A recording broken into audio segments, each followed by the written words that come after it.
Hello and welcome to this chat view with Barbara, Stepp and the English sisters. Hello, Barbara. It's such an honor to talk to you again.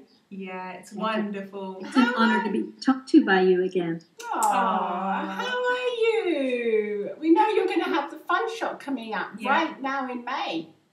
Yes, May the 22nd through the 27th, I think. Wow. So that's going to be, very interesting for many people. What kind of people would be interested in attending the fun shop? Is it for specialists or for just anybody? Tell us.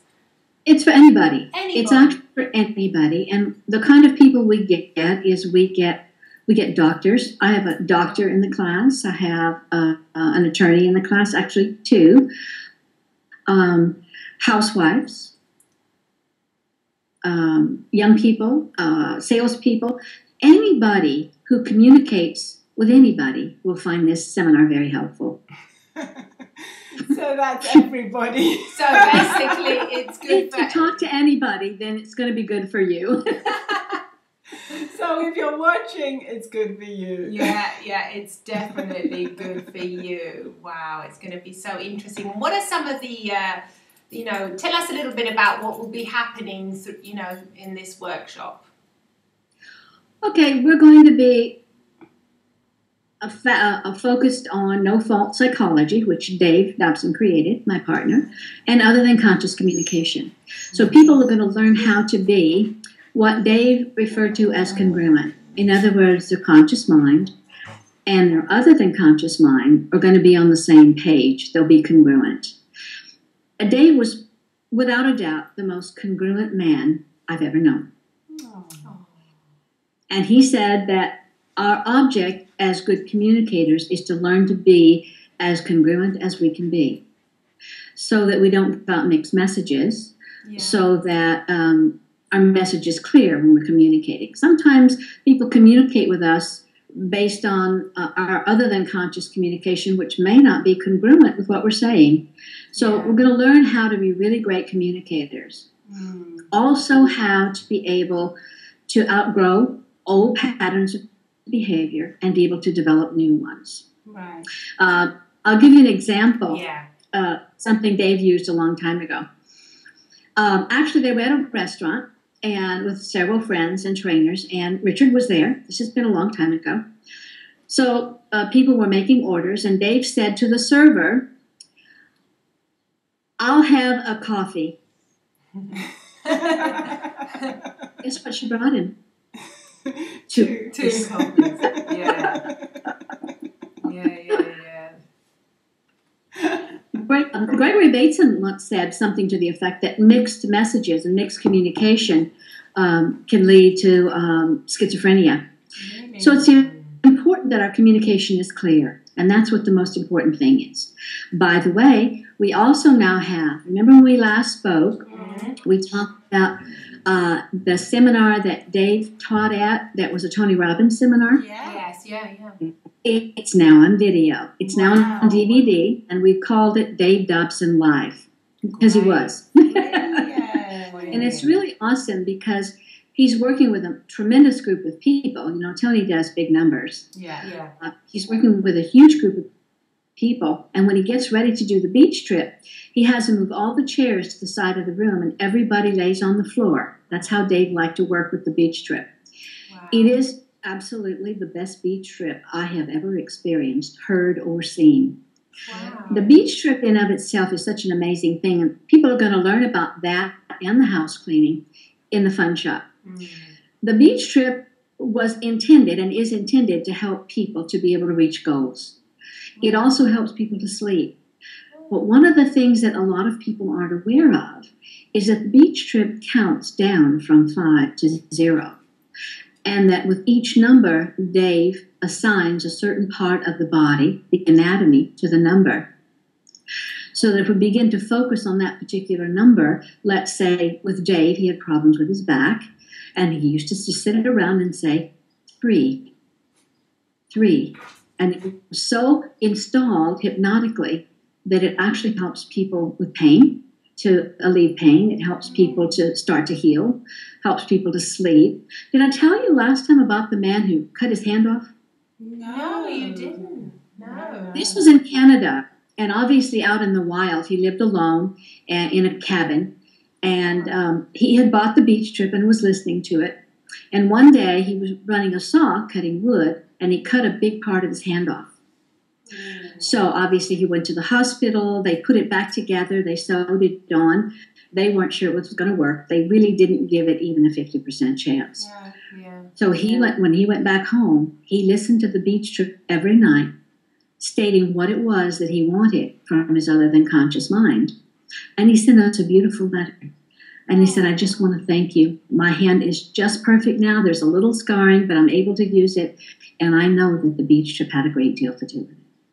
So it helps even with pain, with healing, with anything. I'm getting goosebumps. It's an amazing piece of my whole body's got goosebumps. I know. It's He created that many years ago. He created it in the 70s. We call it the original beach trip because I think he was the first one to ever do it. And then he put it on a cassette tape, and then, of course, I put them all on CDs and DVDs. So Beach Trip is an amazing piece of work. It really is. He shows people, teaches them how to set up the goals of what they want to ask from the other than conscious and how to be able to go through the beach trip, let their conscious mind fall asleep so that the other than conscious, who's on the job 24/7, takes care of whatever they want. Brilliant. That's amazing. That is a brilliant. And you just talking about it now, it's apart from the goosebumps, I know. but I can actually feel a warm, like an energy, energy going through my whole body. Yeah, Did you feel yeah. that? I feel really tranced out actually, but we know we've got to sort of stay. Just feel like closing your eyes. Of course, we are talking to an expert hypnotherapist, such as yourself. So obviously, we're going to get these feelings listening to these stories you're telling us. Amazing stories. So we just bought the book, Pain Alleviation. Yeah, we're really. I saw that. No. I thought maybe you'd read it in Italian. No, we prefer to read it in the original. Ariana Stano has published it in Italy. We know we're going to put the link up under the English version, but we prefer it in the since we speak English, we prefer it in the original language. Yeah. So we're really looking forward to that arriving, aren't we? That's going to be brilliant. And so Sorry? You'll enjoy it. It's absolutely awesome. It's experiential, and in the book, you'll hear of Dave working with a woman who has extreme pain, and the interesting thing about it is that the pain just went away. She didn't have it anymore, and she didn't know what was really happening, but she totally changed her life. So you'll get to hear that, experience that, and he talks a lot about comfort. He doesn't like the word pain. He never liked the word pain. He'd rather call it discomfort. Discomfort, yeah. It's got the word comfort in it. Yeah. Yeah. When he was quite ill, he wouldn't sit around and say, oh, this hurts. I have a lot of pain. He would do something like this. He'd go, oh, that's just wonderful. Because if you don't use the word, you don't get to feel it. So he never talked about pain. Sometimes he'd mention discomfort, but he would go, oh, yes, that's terrific. That's why I say he was the most congruent man I ever knew. Wow. Yes, because he would actually practice it as well at home, on himself. On himself, yeah. Yeah. There's an old expression about a person who walks their talk. Yeah. He did it. That's what congruent really is. Yeah, that's true. And I don't know how much time we have, but there are a couple of things I want to mention to you. One we is... have the video seems to be working great, so we have a few Okay. more, yeah. Okay, yeah, we've had thunderstorms and horrible weather here. It's not spring at all. It'll come. So that has to do sometimes with the reception. Yes, it does. Also, I don't know if you've heard of it. Well, let me just tell you this. Dave believed that most of us live atavistically. He loved that word. that means historically. A lot of us live in the past, so we have a lot of things from the past that continue to bother us, okay? So he created a technique called the house cleaning. And what I've done is put it on a CD. What it is a very deep trance, and it takes you back to where you get rid of a lot of stuff that no longer is important, that may affect life in a certain way. I can give you an example if you'd like. Oh, yes, we would. There was this client, her name was Elizabeth, and Elizabeth had been to psychiatrists, all kinds of doctors, her minister, and nobody could help her. She had terrible anger issues. She was anorexic, terrible food disorders. She hated men. Okay. She had a lot of problems. So her minister sent her to see Dave. And Dave did the house cleaning with her. And while she was in the trance, he said tears started rolling down her face. And he said she started to talk in a little girl's voice. And what had happened to her is that when she was 7 years old, all the family went to church one Sunday morning, and the uncle didn't go. While they were at home, the uncle raped her. Now, she had no conscious awareness of this, because he told her then, if you tell anybody, I will kill you and I will kill your whole family. She was in her 30s when she worked with Dave. So he worked with her to clear that out of her space. And when she left the office, after a second, she came back, opened the door, and she stepped inside, and she said to Dave, that poor man. There you go. Gosh, so she had a I love telling that. It's just so amazing. So that's what the house cleaning does. It's a very deep, deep trance. Oh, how beautiful. Yeah, she's come to say hello. She's a little rascal. Oh, hello there. She's trying to get You're my attention gorgeous. desperately. Normally it's Teddy in the video. Yeah. Teddy's here too. Oh my gosh, that is a lovely story. Well, that's the beauty of hypnosis as well, isn't it? You can clear issues out that people have long forgotten and put to the back of their minds, you know, in a different room, if we keep that same metaphor. Yeah, definitely. And it's very beautiful how that can happen. It is indeed. It's amazing how change can happen like that. Yeah. It's so lovely that you're sharing Dr. Dobson's work and doing such great work yourself. Yeah. Well, thank you very much. I'm committed to his work. I never get tired of it. I'm never bored with it. It always gives me goosebumps. I know. Yeah, well, there you go. It always touches you. You know, you're always emozionata, as the Italians say. You know, it's always deep inside. Oh, there was one. House? No, Wait, what were you going to say? There was a question that one of our dear friends, and we're also working together with her, Carol Robertson, she wanted to ask you how on earth you managed to say so beautifully young. What is your strategy? Before I forget, yeah. She said, can you please ask Barbara that one question? Well, I have to back up for a moment. There are a lot of things I've done, and I'll let you know what they are. The first thing, of course, was many years ago, well over 20. I don't remember the exact date, but I had cancer, and I was told I was terminal. And Richard Bandler did hypnosis with me. Wow. I went back, and of course, I did everything I could naturally to be well. But every night I would listen to that tape, because I had a tape of it, of what he did, every night. And the next time I went in for my final checkup, there was no cancer. Wow. It was gone. Brilliant. But at the time, and I still remember this, when Richard did the work with me, he installed what he called a euthaner. Crafty! Crafty, Richard! So I actually have whatever he put in here. I'm glad I have it. I love Dr. Dobson and Dr. Bandler in different ways, but I love and respect them both because they're both geniuses. And it's lasted me for a long time. Of course, there are other things that I do. With my conscious mind, I program my other than conscious mind to have energy, to feel good, to be healthy, to be able to do the things that I need to do. And I do that mostly by using the beach trip. Because remember, this is the beauty of the beach trip. It's our conscious mind that gives us trouble. That's where we get the conflict. Our other than conscious mind wants us to be as successful, as happy, as fulfilled as we can be. And Dave and I believe that it exists to solve problems.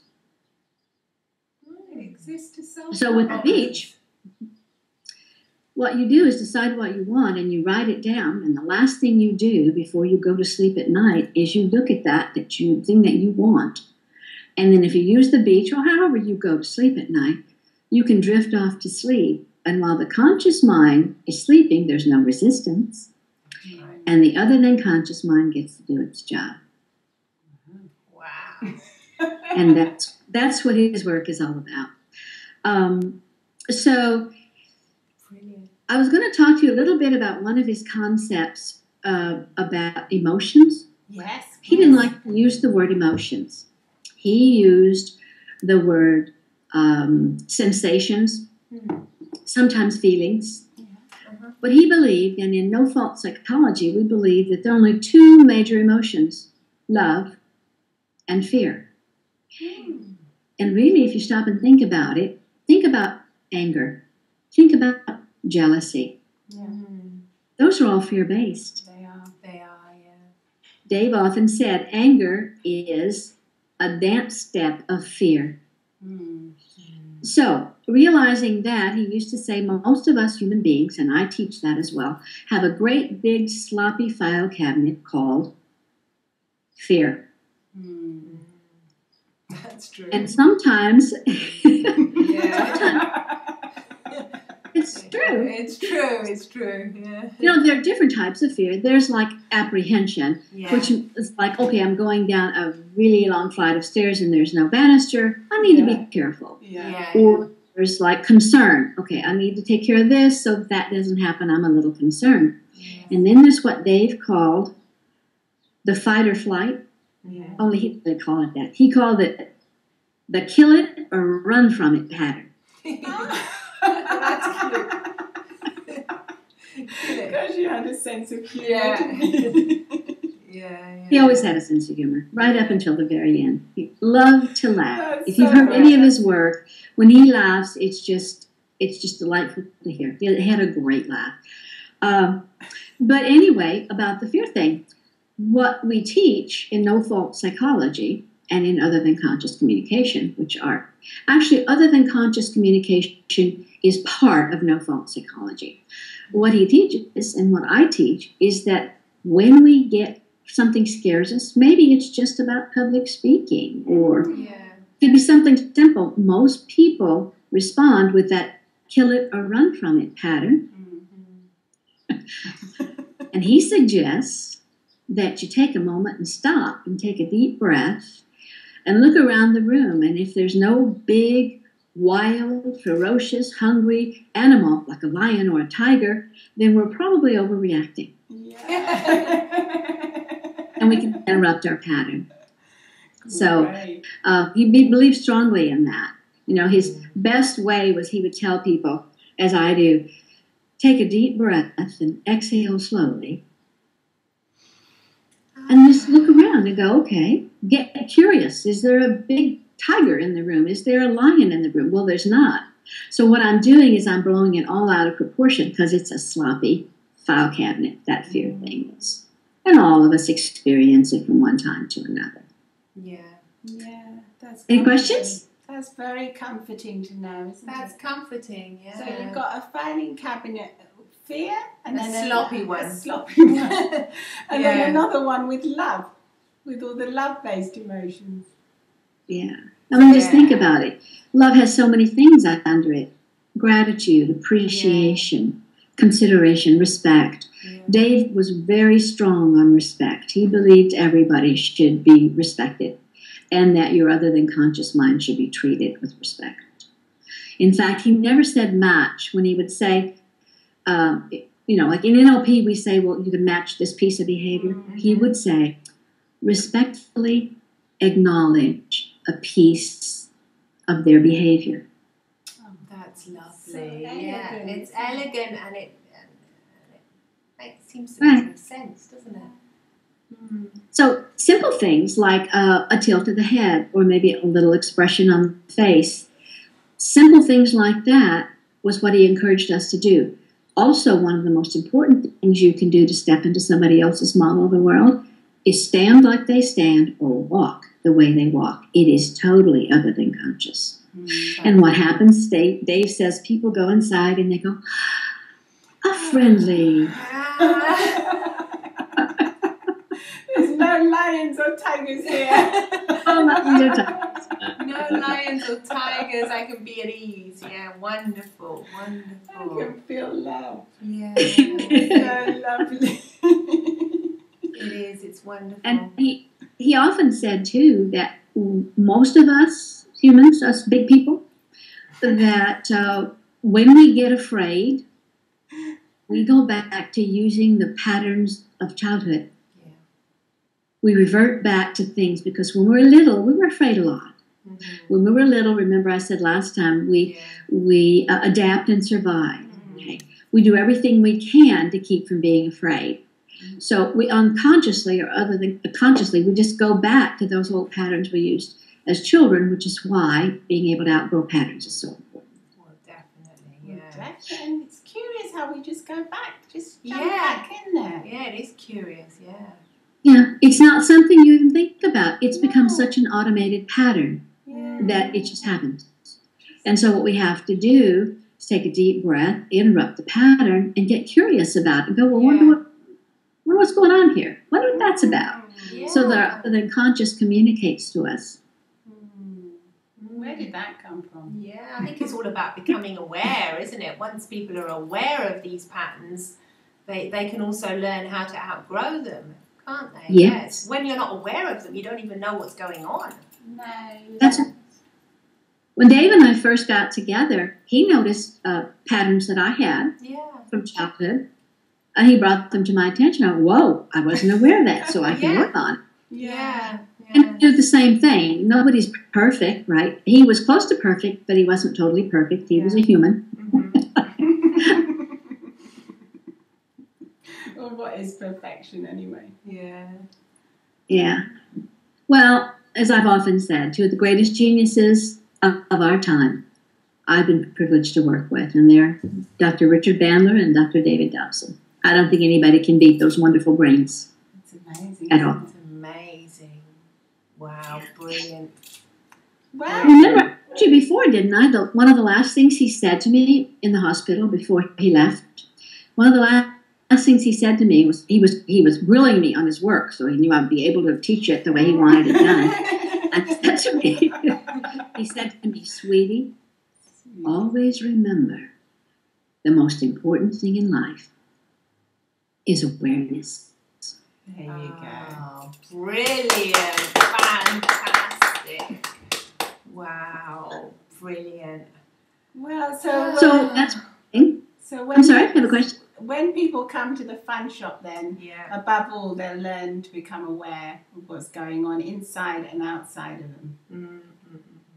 Now, the work that he did with the woman I told you about in one of the fun shops, pain alleviation actually, it's called the subjective reversal. Mm-hmm. I'm going to teach that in the fun shop. The subjective reversal is a wonderful piece of work. It's trance, obviously. It's deep trance.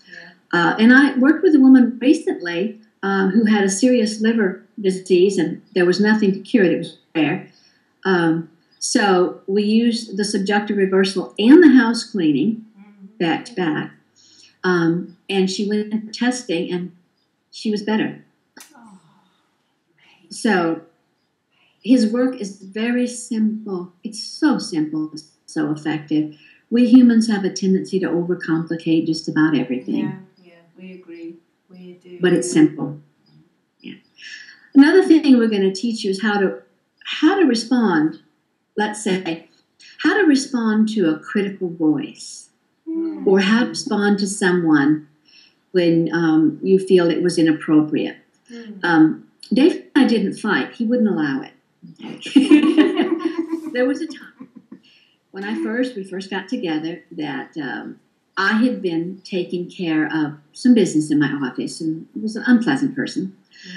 And so I came out of the office and I forgot to leave it in the office. And I brought it with me and I sat down with him.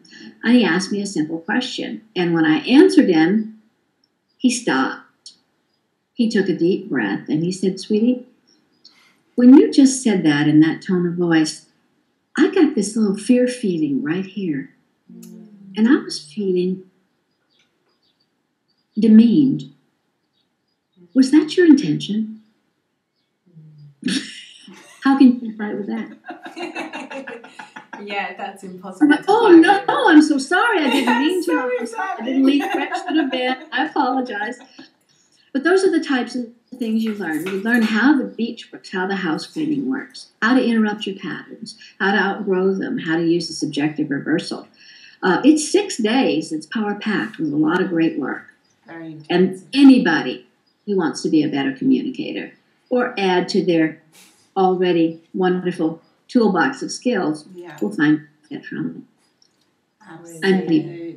Absolutely. Well, we wish you all the best with it, Barbara. Yeah, we know you're going to enjoy it because you're so passionate about what you do. Come over sometime and visit us. You need to come over and visit us, okay? Yeah. You're always invited. Oh, thank you so much. We'd love to come. We'd love to have you. I think you'll enjoy it. We're also going to be showing some rare videos of Dave actually doing work with people, subjective reversals, and doing the actual hypnosis. How wonderful. How wonderful. Well, it's an excellent opportunity for anyone that's interested in communicating, or like you say, anyone that's in the field of hypnosis or self-development and would like to add to their toolkit. Yeah, definitely. Yeah, brilliant. Priceless. Priceless indeed. Well, Barbara, okay, lovely to talk to you. We'll talk to you again soon, hopefully. Yes, definitely. Oh, well, I'll be around for a long time. Oh, Richard, getting younger every day. Oh, my goodness. Brilliant. Thank you so much. It was great talking with you. It's great. It's always such a great pleasure to talk to you. It's great listening to you, definitely. Yeah. It's left us feeling more lovely and warm inside. Yeah, refreshed and ready to go. Okay, wonderful. Bye-bye, Barbara. Bye-bye. Bye-bye.